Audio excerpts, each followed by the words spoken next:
съм Крипто. Аз съм Цветин. Чакай за да представя. Не сте учили. Това е Цветин. Вие в момента сте в моят канал.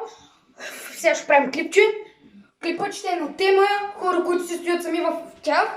И смисъл някакво правите, естествено. Що всичка кокошка е.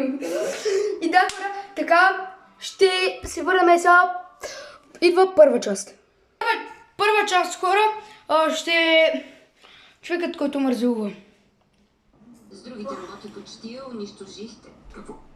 Това да не е шега. Взимаш ли лекарства? Не, Дрога? не. Пропусти. Шега, така ли? Познай Пасклас. Кажи, трябва ли да сме впечатлени, че те... Боец на демонстрацията за аукциона. Тъжното е, че му Така, хора, номер 9. По-скоро да кажем номер 2, защото почваме от едно нагоре. Номер 9 ще е човек, който си говори сам и мисли, че има приятели до него. Абе, брат, искаш ли просто да излизаме? Добре.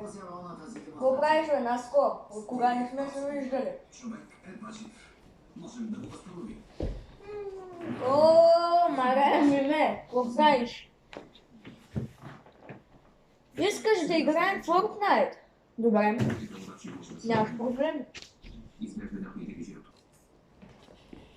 Ех, защо ли си нямам приятели?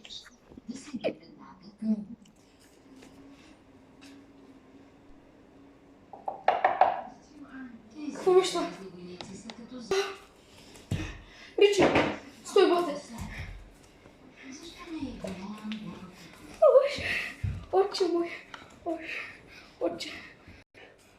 Какво правиш, бе? Чух някакъв шум.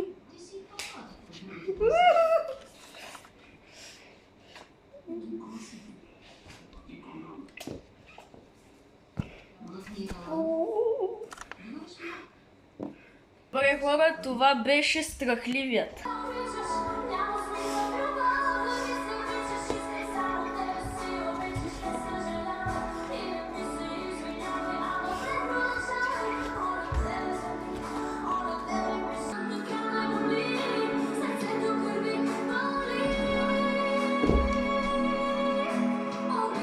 Хора, сега това, което го видяхте, е купунджията.